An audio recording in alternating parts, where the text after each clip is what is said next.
नमस्कार, न्यूज 18 राजस्थान में आप सभी का स्वागत है। आपके साथ मैं हूं स्वप्निल और आप देख रहे हैं मारो राजस्थान। बुलेटिन में आज बात करेंगे मुख्यमंत्री अशोक गहलोत की, जिन्होंने एक बार फिर प्रदेशवासियों को कोरोना से बचाव की नसीहत दी है।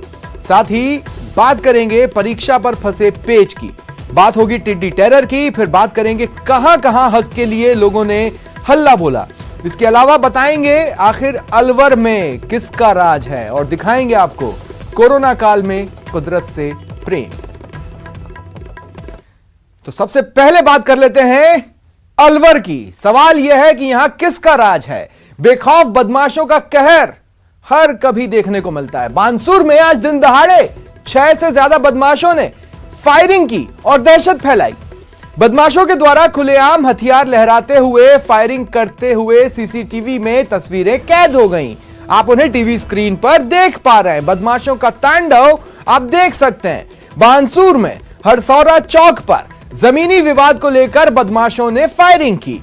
बदमाश 2 गाड़ियों में भरकर आए, आते ही 8 राउंड फायरिंग की, फिर जाते समय सड़क के किनारे खड़ी गाड़ियों को टक्कर मारते हुए फरार हो गए। घटना के बाद बानसूर में भय का माहौल है। बताया जा रहा है सारी वारदात जमीनी विवाद को लेकर हुई है। गनीमत रही फायरिंग में कोई हताहत नहीं हुआ।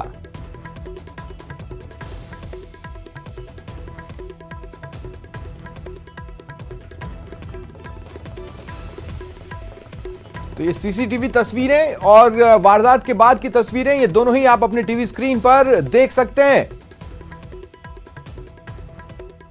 गाड़ी में बैठकर बदमाश आए, गन का मुंह खोला, 8 राउंड फायरिंग की और वहां खड़ी गाड़ियों को टक्कर मारते हुए फरार भी हो गए।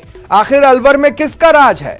हथियारबंद बदमाश गाड़ियों में हथियार रखकर सड़कों पर निकलते हैं, घूमते हैं, फायरिंग करते हैं, फरार हो जाते हैं, लेकिन कानून की पकड़ में नहीं आते। लोगों में दहशत है। अलवर लगातार देश भर में एक के बाद एक सामने आ रही आपराधिक वारदातों की वजह से शर्मसार है। हमारे यहाँ पे प्लॉट है जिसकी हमने 2002 में रजिस्ट्री कराई है 11 ईयर की, और हम अपना इसमें कंस्ट्रक्शन कर रहे हैं। तो इस कंस्ट्रक्शन को ज़बरदस्ती रुकवाने के लिए गुर्जर समाज के कुछ गुंडे करीब 20-25 होंगे, 3 गाड़ियों में अचानक आए, तेज़ गति से अचानक रोक के, और उन्होंने तुरंत हमसे मारपीट शुरू कर दी। और आते ही कम से कम तो 8-9 फायर उन्होंने अपने कट्टों से, उनके पास सबके पास करीब करीब कट्टे थे। और ज्यादा जानकारी के लिए बात करते हैं सहयोगी राजेंद्र से। राजेंद्र, सवाल यही है, एक के बाद एक आपराधिक घटनाएं सामने आती हैं, क्या अलवर की सड़कों पर गाड़ियों में हथियार लेकर निकलना इतना आसान है?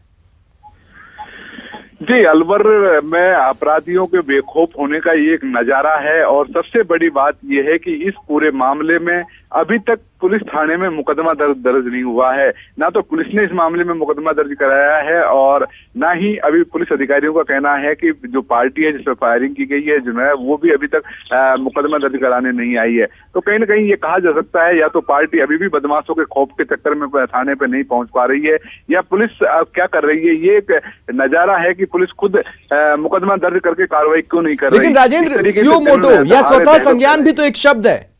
अब ये सीसीटीवी तस्वीरों के बाद किस चीज का इंतजार? जी, अलवर की पुलिस की कार्यशैली इसी के लिए कहा जाता है कि अलवर पुलिस कुछ भी कर सकती है। अभी भी पुलिस इस पूरे मामले में निपटारे की स्थिति में चल रही है। पुलिस इस पूरे मामले में कोई कार्रवाई करने की स्थिति से बच रही है। ये पूरा नजारा है वो देखने को मिल रहा है। इस पूरे जो आरोपी हैं वो खुलेआम किस तरीके से दहशत फैला रहे हैं, सीसीटीवी फुटेज में ये दिखाई दे रहे हैं। उसके बावजूद भी बानसूर की जो थाना पुलिस है वो अभी तक उनके बदमाशों को पर कार्रवाई करने के बजाय अभी भी इस पूरे मामले में कहीं न कहीं लीलपपोती की स्थिति में लगी हुई है। शुक्रिया तमाम जानकारी के लिए। और बहुत बड़ी खबर है इस वक्त की, सबसे बड़ी खबर न्यूज 18 राजस्थान पर हम आपको बता रहे हैं। फीस स्थगित करने के मामले में शिक्षा विभाग ने बड़ा फैसला लिया है। नो स्कूल नो फीस, इस पर कल ही न्यूज 18 राजस्थान ने प्राइम डिबेट ली थी। अब यह खबर सामने आ रही है, स्कूल खुलने तक निजी स्कूलों की जो फीस है उसे स्थगित कर दिया गया है। शिक्षा मंत्री गोविंद सिंह डोटासरा ने कल हमारे कार्यक्रम में इस बात की जानकारी दी थी कि सरकार जल्द ही इस पर निर्णय के साथ सामने होगी और ट्वीट कर उन्होंने यह जानकारी आज दे दी है। पहले 30 जून तक फीस स्थगित करने का फैसला लिया था, लेकिन अब स्कूलें खुलने तक फीस स्थगित करने का फैसला है। यानी निजी स्कूल फीस को लेकर अभिभावकों पर दबाव, प्रेशर नहीं बना सकते। और ज्यादा जानकारी के लिए बात करते हैं सहयोगी बाबूलाल से। बाबूलाल, क्या जानकारी है? जी, गोविंद सिंह डोटासरा ने आज फिर साफ किया है कि पहले 30 जून तक सरकार ने कहा था कि जो प्राइवेट स्कूल्स हैं वो फीस वसूल करने के लिए दबाव न डालें। सरकार ने फीस वसूली स्थगित करने के आदेश दिए थे, लेकिन पूरे राजस्थान भर में पिछले कई दिनों से धरने हो रहे हैं, प्रदर्शन हो रहे हैं, स्कूल नहीं तो फीस नहीं के नारे लगा रहे हैं अभिभावक। तो आज सरकार ने फिर से जो है एक साफ साफ कहा है कि जब तक स्कूलें खुल नहीं जाती हैं तब तक आप फीस वसूलने के लिए दबाव न बनाएं अभिभावकों के ऊपर। अभी तक सरकार की कोई गाइडलाइन नहीं आई है। जब स्कूल ही नहीं खुल रहे हैं तो आप ऑनलाइन क्लासेस के नाम पर अभिभावकों पर दबाव क्यों बना रहे हैं? तो फीस वसूली स्थगित की जाए। सीधे सीधे मंत्री ने ट्वीट किया और कहा कि ये वक्त जो है फीस वसूलने का नहीं है, अभिभावकों प्रेशर ना बनाएं और जब तक स्कूल खुल नहीं जाए तब तक आपको फीस वसूलने का कोई अधिकार नहीं है। ये अभी मंत्री गोविंद डोटासरा ने ट्वीट किया है। एक बहुत बड़ी बात है, सरकार की ओर से दखल दी गई इस मामले में, क्योंकि पूरे राजस्थान भर में धरने प्रदर्शन हो रहे हैं, अभिभावक चीख रहे हैं कि उनके ऊपर प्रेशर बनाया जा रहा है और कहा जा रहा है कि आप फीस जमा कराइए नहीं तो आपके बच्चे तक का नाम तक काट दिया जाए। कई जगह से ऐसी खबरें आ रही है। तो ऐसी सूरत में शिक्षा राज्य मंत्री ने इंटरवीन किया है और कहा है कि आप फीस नहीं वसूल सकते तब तक जब तक कि स्कूलें खुल नहीं जाती। बिल्कुल बाबूलाल, मैं अपने दर्शकों को ये बता रहा था, कल इसी विषय पर हम प्राइम डिबेट भी लेकर आए थे जिसमें शिक्षा मंत्री ने ये बताया था कि हम जल्द ही आदेश लाने वाले हैं, आदेश जारी करवाए जा रहे हैं, 1-2 दिन में ये आदेश सामने आ भी जाएंगे। लेकिन सबसे अजीब बात जिसने ध्यान खींचा था वो ये था कि निजी स्कूलों के जो प्रतिनिधि थे उनका ये कहना था कि ये लोकतंत्र है और इसमें पेरेंट्स को लोकतांत्रिक अधिकार है प्रदर्शन करने का, अपनी बातों को रखने का। हम जो कर रहे हैं वो गलत नहीं है। जी, वो उनका अपना जो है व्यू है। वो ये कह रहे हैं कि अगर स्कूलों में फीस नहीं आएगी तो स्कूल स्टाफ को फीस कहां से देंगे, स्कूलों में खर्चे कहां से चलाएंगे। लेकिन इस वक्त जो स्थिति है, लॉकडाउन के बाद में जो आर्थिक स्थिति बिगड़ी है पेरेंट्स की और काम धंधे चल नहीं रहे, बहुत सारे लोगों के जॉब चले गए हैं। तो ऐसी सूरत में जब उनके बच्चों के पास रोज फोन आ रहे हैं, पेरेंट्स के फोन की घंटी रोज बज रही है और स्कूल वाले कह रहे हैं फीस जमा कराइए नहीं तो बहुत मुश्किल हो जाएगी, हमें आपके बच्चे का नाम काटना पड़ेगा। तो ये बहुत ही मुश्किल दौर है पेरेंट्स के लिए। वो बहुत चिंता में है। इसलिए अब हर स्कूल के बाहर प्रदर्शन हो रहा है। स्थिति बहुत ज्यादा विकट हो रही है और ऐसे में अगर सरकार की ओर से कोई बात आती है तो मानना पड़ेगा। आप कैसे दबाव बना सकते हैं जब स्थिति क्लियर नहीं है, स्कूल खुल नहीं रहे हैं, आप सिर्फ ऑनलाइन क्लासेस लगा रहे हैं और कह रहे हैं नहीं साहब हम तो पढ़ा रहे हैं, आपको फीस देनी होगी। अच्छा, पेरेंट्स के प्रदर्शन पर ही बाबूलाल बात करें तो आप भी जानते हैं कि देखिए वो नो स्कूल, नो फीस और नो ऑनलाइन क्लासेस ये यहां तक की मांग कर रहे हैं। तो अब जो भी आदेश आएगा, क्या संकेत मिल रहे हैं, कितनी चीजों को इसमें कवर किया जाएगा? फीस तो कवर कर ही ली, और क्या क्या? जी, अभी तो बिल्कुल सरकार ने साफ कहा है कि अभी जब हम नई गाइडलाइन नहीं लाए हैं तो आप फीस क्यों मांग रहे हैं, नंबर 1। नंबर 2 ये कि जब बच्चे कई स्कूलों में तो LKG, HKG कक्षा 1 में पढ़ने वाले बच्चों के ऊपर आप ऑनलाइन क्लासेस थोप रहे हैं, बच्चे ठीक से बैठ नहीं पा रहे, उनका पोस्चर खराब हो रहा है, उनकी आंखें खराब हो रही। तो आपको सोचना पड़ेगा, सरकार को इस मामले में दखल देना चाहिए। अगर सरकार दखल नहीं देगी तो बहुत मुश्किल हो रहा है। 4-4 घंटे 5-5 घंटे ऑनलाइन क्लासेस, बच्चे टैबलेट के आगे बैठना उनके लिए मुश्किल हो रहा है, डेस्कटॉप पर पढ़ नहीं पा रहे हैं, कई जगह नेटवर्क नहीं आ रहा। लेकिन स्कूल वाले तो कह रहे हैं कि हमारे तो टीचर पढ़ाएंगे क्योंकि हमें। शुक्रिया, बहुत बहुत शुक्रिया बाबूलाल हमारे साथ जुड़ने के लिए, तमाम जानकारी के लिए। तो ये इस वक्त की सबसे बड़ी खबर, खासकर अभिभावकों के लिए राहत की खबर। और एक और बड़ी खबर, कल 12वीं विज्ञान का रिजल्ट आएगा। 12th साइंस स्ट्रीम का रिजल्ट कल आने वाला है। शाम 4 बजे RBSE रिजल्ट्स अनाउंस करेगा। बोर्ड ऑफिस से रिजल्ट अनाउंस होगा। शिक्षा मंत्री गोविंद सिंह डोटासरा ने ट्वीट कर इस संबंध में जानकारी दी है। 12वीं विज्ञान के छात्र जो कि अपने नतीजों का इंतजार कर रहे थे, उनका इंतजार कल शाम 4 बजे खत्म होने वाला है। कल रिजल्ट आने वाला है, इस संबंध में जानकारी दी है शिक्षा मंत्री गोविंद सिंह डोटासरा ने। उन्होंने ट्वीट में लिखा है, कल राजस्थान माध्यमिक शिक्षा बोर्ड अध्यक्ष DP जारौली जी की उपस्थिति में अजमेर से दोपहर 4 बजे 12वीं विज्ञान का परिणाम जारी करने का कार्यक्रम है। कोरोना संक्रमण के बढ़ते खतरे को देखते हुए पूरे देश में स्कूल बंद हैं। स्कूली बच्चों को ऑनलाइन माध्यम से सिखाया जा रहा है। बदले हुए माहौल को देखते हुए सरकार ने सीबीएसई के सिलेबस को 30% यानी 30% तक कम करने का, घटाने का निर्णय लिया है, जिसके बाद सीबीएसई ने नए सत्र 2020-2021 का नया करिकुलम छात्रों के लिए जारी कर रहा है। सिलेबस में यह बदलाव सिर्फ 9वीं से 12वीं तक की कक्षाओं के लिए किया गया है। बता दें, निशंक ने ट्वीट में लिखा है कि इस बारे में मानव संसाधन विकास मंत्री डॉक्टर रमेश पोखरियाल निशंक ने ट्वीट में लिखा है कि लर्निंग अचीवमेंट के महत्व को ध्यान में रखते हुए और मुख्य अवधारणाओं को बरकरार रखते हुए सिलेबस को 30% तक तर्कसंगत बनाने का निर्णय लिया गया है। और बड़ी खबर, परीक्षाओं के मामले में उच्च शिक्षा मंत्री ने बयान दिया है। उच्च शिक्षा मंत्री भंवर सिंह भाटी ने आज मीडिया से बातचीत में यह कहा कि राज्य सरकार को यूजीसी की गाइडलाइन मिलने का इंतजार है, इसके बाद विचार मंथन कर निर्णय लिया जाएगा। अभी तक राज्य सरकार के निर्णय पर हम कायम हैं। बढ़ते संक्रमण के बीच परीक्षाएं करवाना संभव नहीं है। स्टूडेंट्स के हित में राज्य सरकार निर्णय लेगी।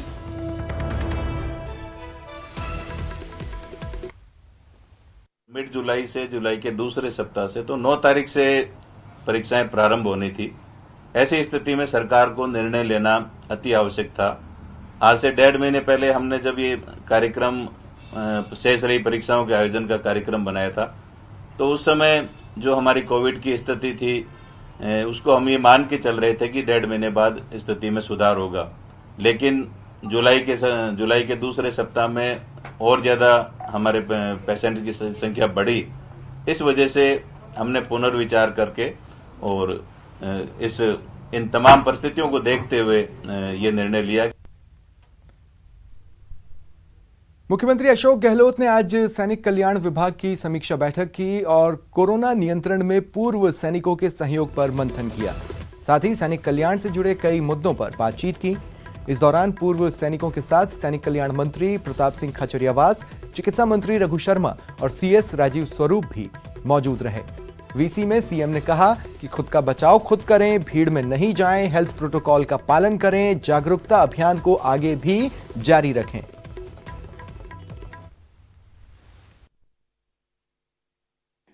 आपको जानकारी होगी कि जो बीमार व्यक्ति पहले से है, चाहे वो किडनी का हो, हार्ट का हो, डायबिटिक हो या और कोई बीमारी हो, अगर उसको कोरोना पॉजिटिव होता है तो ज्यादा खतरा होता है, क्योंकि कोरोना इन्फेक्ट होते ही उसकी कई गुना ज्यादा बीमारी जो होती है वो फैल जाती है, या लंग की बीमारी हो।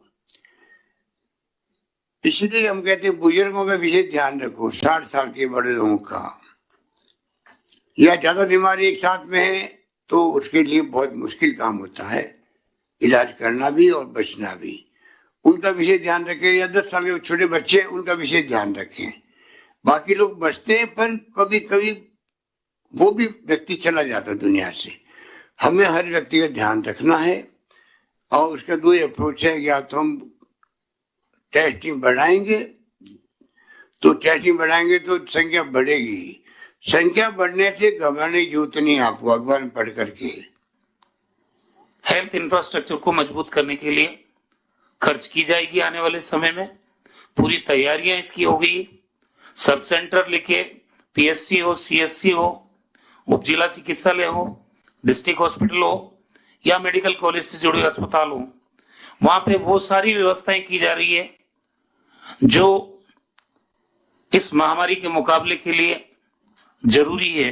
चाहे वेंटिलेटर्स पर्याप्त मात्रा में उपलब्ध हो, चाहे ऑक्सीजन के आईसीयू बेड हो या आइसोलेशन के बेड हो, क्वारंटाइन फैसिलिटीज के बेड हो।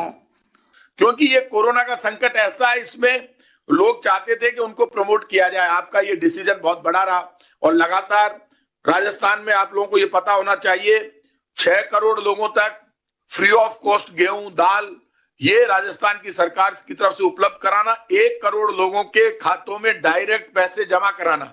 डायरेक्ट पैसे की मदद बहुत बड़ी मदद है और वो मदद राजस्थान की सरकार ने की कि लोगों तक पैसा पहुंचे और उस वक्त की जब उनको जरूरत थी। और वक्त तो चला एक छोटे से ब्रेक का। ब्रेक के बाद बात अन्नदाताओं के हल्ला बोल की।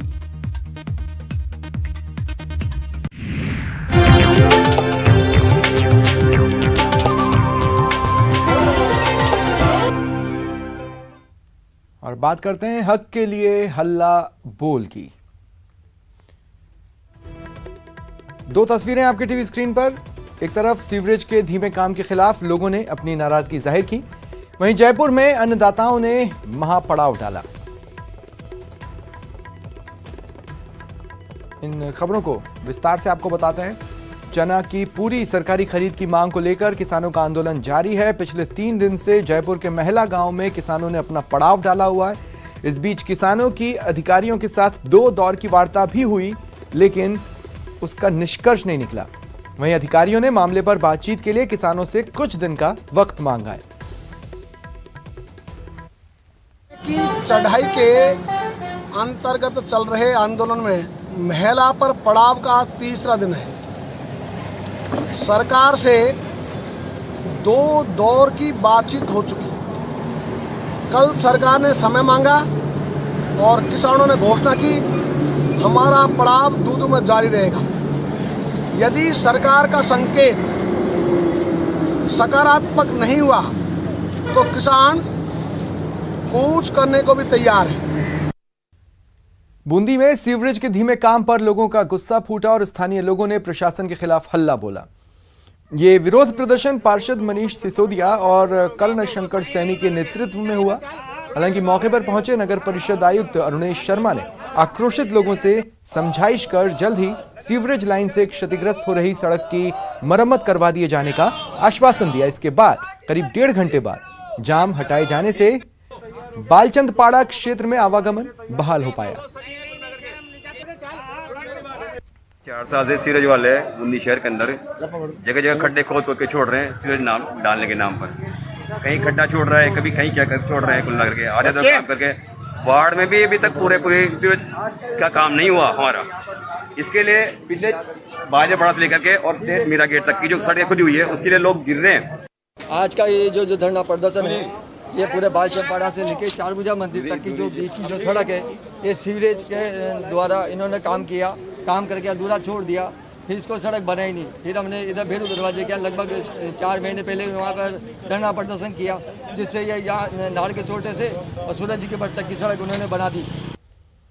भरतपुर में न्यूज 18 राजस्थान की खबर का असर होता दिख रहा है। शहर में जगह जगह हो रहे गड्ढों की वजह से परेशान लोगों की खबर को प्रमुखता से न्यूज 18 राजस्थान ने दिखाया था।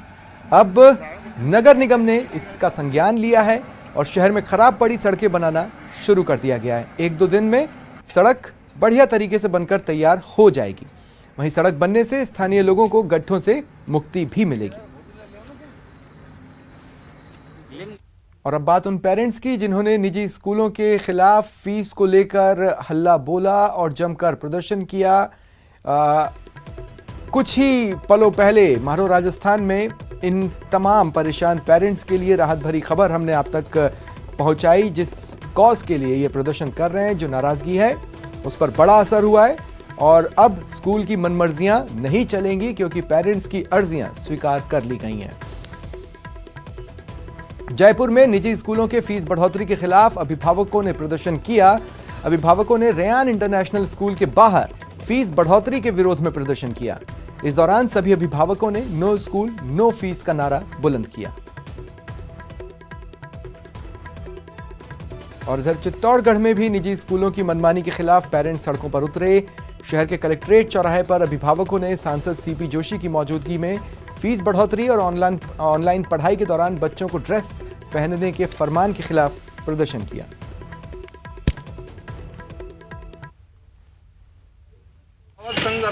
पिछले 7 दिन पहले जिला कलेक्टर महोदय को मुख्यमंत्री जी के नाम, शिक्षा मंत्री जी के नाम, राज्यपाल महोदय, जिला शिक्षा महोदय के नाम पे ज्ञापन दिया गया था, जिसमें सभी स्कूल जो निजी शिक्षण संस्थान हैं, सीबीएसई बोर्ड से एफिलेटेड और राजस्थान बोर्ड से एफिलेटेड, उन्होंने बच्चों के पेरेंट्स को मोबाइल पर व्हाट्सएप मैसेज किया था कि आप स्कूल की फीस जमा कराएं अप्रैल से जून और जुलाई से सितंबर।